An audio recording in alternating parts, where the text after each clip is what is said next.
Hello friends, welcome to my channel. আজকের ক্লাসে আমরা গ্রাম পঞ্চায়েত পরীক্ষার সিলেবাস অনুযায়ী বাছাই করা 30টি গুরুত্বপূর্ণ প্রশ্ন এবং সাথে এক্সট্রা ফ্যাক্ট নিয়ে আলোচনা করব।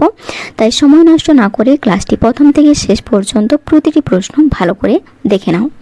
তার আগে একটি ছোট্ট রিকোয়েস্ট, চ্যানেলে যদি নতুন এসে থাকো চ্যানেলটি সাবস্ক্রাইব করে রাখো। তো চলো শুরু করা যাক।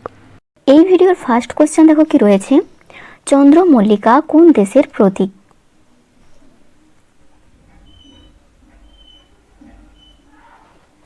চারটি অপশনের মধ্যে রাইট অ্যান্সার হয়ে যাবে অপশন বি, জাপানের প্রতীক চন্দ্রমল্লিকা। এর পাশাপাশি তোমরা মনে রাখবে এটি জাপানের রাজকীয় প্রতীক। 2 নম্বর প্রশ্ন কি রয়েছে, উগাদি উৎসবটি নিচের কোন কোন রাজ্যে নববর্ষ হিসেবে পালিত হয়? রাইট অ্যান্সার হয়ে যাবে অপশন সি, কর্ণাটক, অন্ধ্রপ্রদেশ ও তেলেঙ্গানা। এর পাশাপাশি মনে রাখবে উগাদি উৎসবটি দক্ষিণ ভারতের একটি অত্যন্ত জনপ্রিয় বসন্তকালীন নববর্ষ উৎসব।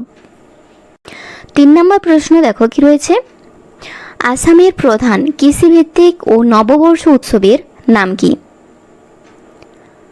রাইট অ্যান্সার হয়ে যাবে অপশন ডি, বিহু। বিহু হলো আসামের প্রধান কৃষিভিত্তিক ও নববর্ষ উৎসব, যা সাধারণত এপ্রিল মাসে উদযাপিত হয়ে থাকে। পরবর্তী প্রশ্ন দেখো, পুথান্দু কোন রাজ্যে নববর্ষ উৎসব?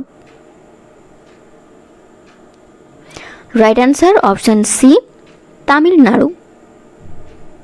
5 নম্বর প্রশ্ন দেখো, ভারত ও চীনের মধ্যে বিখ্যাত প্রাচীন আন্তর্জাতিক রেশম পথ বা সিল্ক রুট কে চালু করেন? Right answer Kanishka. তো তোমরা মনে রাখবে ভারত ও চীনের মধ্যে বিখ্যাত প্রাচীন আন্তর্জাতিক রেশম পথ বা সিল্ক রুট এর ওপর কুষাণ সম্রাট কনিষ্ক নিজের নিয়ন্ত্রণ প্রতিষ্ঠা করেছিলেন।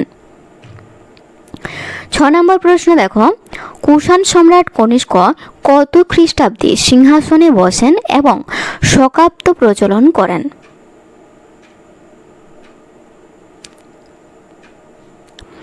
রাইট অ্যান্সার অপশন এ, 78 খ্রিস্টাব্দে। এর সাথে মনে রাখবে কুষাণ সম্রাট কনিষ্ক 78 খ্রিস্টাব্দে সিংহাসনে বসেন এবং শকাব্দ প্রচলন করেন, যা বর্তমানে ভারত সরকারের জাতীয় ক্যালেন্ডার। 7 নম্বর প্রশ্ন দেখো কি রয়েছে, কার আমলে কাশ্মীরে চতুর্থ বৌদ্ধ সঙ্গীত অনুষ্ঠিত হয়েছিল? Right answer option C, Kanishka.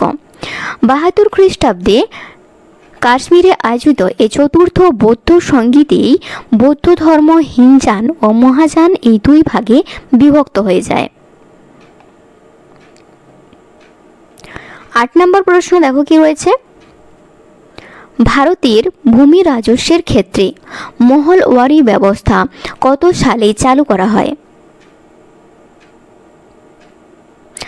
Right answer হয়ে যাবে অপশন সি, 1822 সালে। তো 1822 সালে হোল্ট ম্যাকেঞ্জি পাঞ্জাব ও মধ্য ভারতে মহলওয়ারি ব্যবস্থা চালু করেন।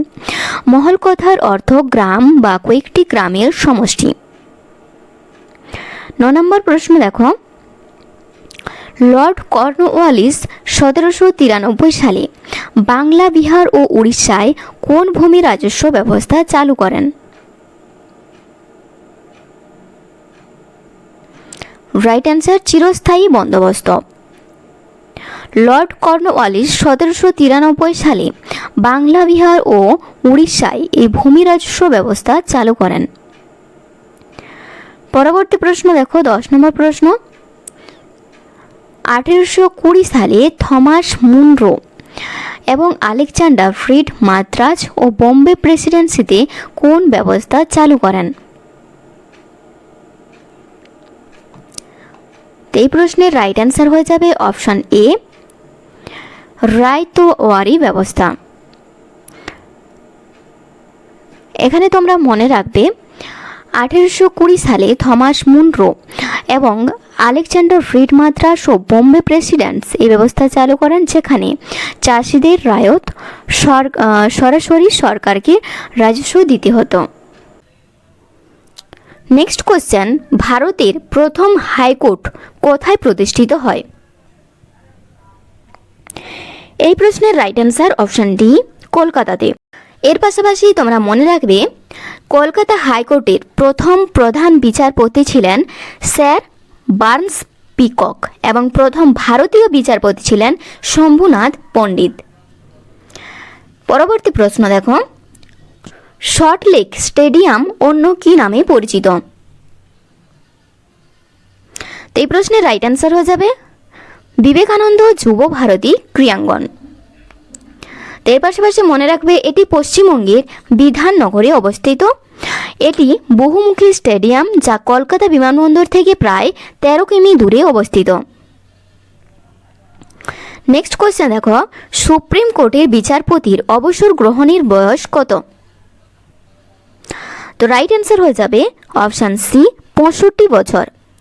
এর পাশাপাশি তোমরা মনে রাখবে সুপ্রিম কোর্টের বিচারপতিরা 65 বছর বয়সে অবসর নেন, অপরদিকে হাইকোর্টের বিচারপতিদের অবসরের বয়স 62 বছর। নেক্সট কোশ্চেন দেখো, বর্তমানে ভারতের কোন রাজ্যকে বাঘ রাজ্য বলা হয়? এই প্রশ্নের রাইট অ্যান্সার হয়ে যাবে অপশন বি, কর্ণাটক। এর পাশাপাশি তোমরা আরও কিছু এক্সট্রা নোটস মনে রাখবে। পূর্বে মধ্যপ্রদেশ প্রথম স্থানে থাকলেও ব্যাঘ্র শুমারির পরিবর্তনের কারণে বর্তমানে কর্ণাটককে বাঘ রাজ্য বলা হয়ে থাকে। নেক্সট দেখো পরবর্তী প্রশ্ন, মীনাক্ষী মন্দির কোথায় অবস্থিত? রাইট অ্যান্সার হয়ে যাবে তামিলনাড়ুতে। এর পাশাপাশি মনে রাখবে মীনাক্ষী মন্দিরটি তামিলনাড়ুর মাদুরাই শহরের ভাইগাই নদীর দক্ষিণ তীরে অবস্থিত এবং একটি প্রাচীন ও ঐতিহাসিক হিন্দু মন্দির।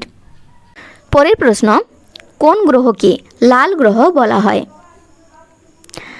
চারটি অপশনের মধ্যে রাইট অ্যান্সার হয়ে যাবে অপশন বি, মঙ্গল গ্রহকে লাল গ্রহ বলা হয়। এর সাথে মনে রাখবে মঙ্গলের পৃষ্ঠে লৌহ অক্সাইডের উপস্থিতির কারণে এটি লালচে দেখায়, তাই একে রেড প্ল্যানেট বলা হয়। তো কিসের কারণে? না লৌহ অক্সাইডের উপস্থিতির কারণে একে লাল দেখায়। নেক্সট কোশ্চেন দেখো, সৌরজগতের বৃহত্তম গ্রহ কোনটি? রাইট অ্যান্সার হয়ে যাবে অপশন সি, বৃহস্পতি। এর পাশাপাশি তোমরা মনে রাখবে বৃহস্পতি সৌরজগতের বৃহত্তম গ্রহ, এর ভর পৃথিবীর তুলনায় অনেক বেশি। পরবর্তী প্রশ্ন, পৃথিবীর একমাত্র প্রাকৃতিক উপগ্রহ কোনটি? রাইট অ্যান্সার হয়ে যাবে অপশন বি, চাঁদ। এর সাথে তোমরা মনে রাখবে চাঁদ পৃথিবীর একমাত্র প্রাকৃতিক উপগ্রহ। পৃথিবীকে প্রদক্ষিণ করতে চাঁদের প্রায় সময় লাগে 27.3 দিন। পরবর্তী প্রশ্ন, জল কোন তাপমাত্রায় স্ফুটিত হয়? এই প্রশ্নের right answer option D, 100 degree Celsius তাপমাত্রায়। এর পাশাপাশি তোমরা মনে রাখবে স্বাভাবিক বায়ুচাপের জল 100 ডিগ্রি সেলসিয়াস তাপমাত্রায় ফুটতে শুরু করে, তবে উচ্চতার পরিবর্তনের সঙ্গে স্ফুটনাঙ্ক পরিবর্তিত হয়। নেক্সট কোশ্চেন দেখো, মানুষের শরীরে রক্ত পরিশোধনের প্রধান অঙ্গ কোনটি? এই প্রশ্নের right answer option B, kidney. এর সাথে সাথে তোমরা মনে রাখবে কিডনি রক্ত থেকে বর্জ্য পদার্থ ও অতিরিক্ত জল ছেঁকে প্রস্রাব তৈরি করতে সাহায্য করে। মানুষের সাধারণত 2টি কিডনি থাকে। নেক্সট কোশ্চেন দেখো, ভিটামিন সি এর অভাবে কোন রোগ হয়? রাইট অ্যান্সার হয়ে যাবে অপশন সি, স্কারভি রোগ। এর সাথে সাথে তোমরা মনে রাখবে ভিটামিন সি এর ঘাটতিতে স্কারভি রোগ হয়। মাড়ি থেকে রক্ত পড়া, দুর্বলতা ইত্যাদি এর সাধারণ লক্ষণ। পরের প্রশ্ন, জয় জওয়ান জয় কিষান এই স্লোগানটি কে দিয়েছিলেন? সঠিক উত্তর হয়ে যাবে অপশন বি, লাল বাহাদুর শাস্ত্রী। এর সাথে তোমরা মনে রাখবে 1965 সালের ভারত পাকিস্তান যুদ্ধের সময় প্রধানমন্ত্রী লাল বাহাদুর শাস্ত্রী এই বিখ্যাত স্লোগান দেন। এতে সৈনিক ও কৃষকের গুরুত্ব তুলে ধরা হয়। পরবর্তী প্রশ্ন, ভারতের প্রথম স্বাধীনতা যুদ্ধ কোন সালে সংগঠিত হয়? রাইট অ্যান্সার হয়ে যাবে অপশন এ 1857 সালে। এর সাথে তোমরা আরও কিছু পয়েন্ট নোট করবে, যেমন 1857 সালের বিদ্রোহকে অনেক সময় ভারতের প্রথম স্বাধীনতা যুদ্ধ বলা হয়। মঙ্গল পাণ্ডে, রানী লক্ষ্মীবাঈ, তাতিয়া টোপে প্রমুখ এই আন্দোলনের সঙ্গে যুক্ত ছিলেন। পরের প্রশ্ন, ভারতীয় জাতীয় কংগ্রেস প্রতিষ্ঠিত হয় কোন সালে? চারটি অপশন রয়েছে, রাইট অ্যান্সার হয়ে যাবে অপশান বি 1885 সালে। এর পাশাপাশি তোমরা মনে রাখবে 1885 সালে ইন্ডিয়ান ন্যাশনাল কংগ্রেস প্রতিষ্ঠিত হয়। এ ও হিউম এর উদ্যোগে সংগঠনটি প্রতিষ্ঠিত হয় এবং প্রথম অধিবেশন হয় মুম্বাইয়ে। নেক্সট কোশ্চেন, ভারতের প্রথম মহিলা প্রধানমন্ত্রী কে ছিলেন? রাইট অ্যান্সার হয়ে যাবে অপশন এ ইন্দিরা গান্ধী। পরের প্রশ্ন, ভারতের জাতীয় পতাকার নকশার সঙ্গে কার নাম যুক্ত? রাইট অ্যান্সার হয়ে যাবে অপশন এ পিঙ্গালি ভেঙ্কাইয়া। এর সাথে মনে রাখবে পিঙ্গালি ভেঙ্কাইয়া ভারতীয় জাতীয় পতাকার নকশার সঙ্গে বিশেষভাবে যুক্ত।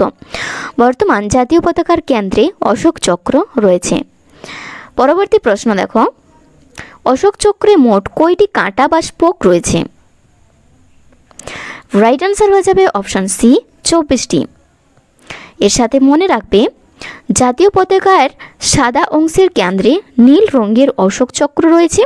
এতে মোট 24টি স্পোক থাকে, যা ধর্মচক্রের প্রতীক। পরের প্রশ্ন, ভারতের জাতীয় জলজ প্রাণী কোনটি? রাইট অ্যান্সার হয়ে যাবে অপশন এ গঙ্গার ডলফিন। পরের প্রশ্ন, ভারতের ম্যানচেস্টার নামে কোন শহর পরিচিত? রাইট অ্যান্সার হয়ে যাবে অপশান বি আমেদাবাদকে বলা হয় ভারতের ম্যানচেস্টার। এর সাথে মনে রাখবে গুজরাটের আমেদাবাদ ঐতিহাসিকভাবে তুলা ও বস্ত্রশিল্পের জন্য বিখ্যাত, তাই একে ম্যানচেস্টার অফ ইন্ডিয়া বলা হয়।